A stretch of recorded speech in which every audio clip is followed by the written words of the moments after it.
So you can see I'm on my TikTok app. So here is the repost section. Go to this, and here you will find your all the repost videos or TikTok posts that you have reposted.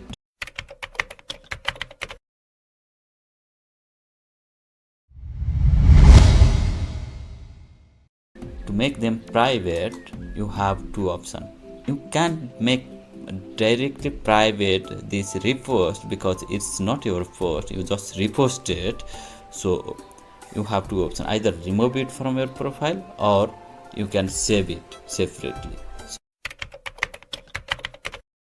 So first of all, to remove it from your profile, all you have to do is tap on this share icon again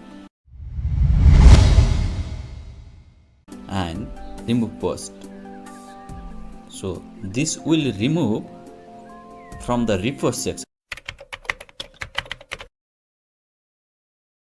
If you want to make this post private, or you like this video and you want to save it for later, all you have to do is save it. Use the feature called save it, and you can organize these videos like this I did.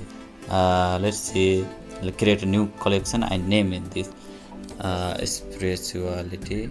So this way you can organize these videos and this will be private instead of reposting that will be public, and you don't want to do that, you don't like that.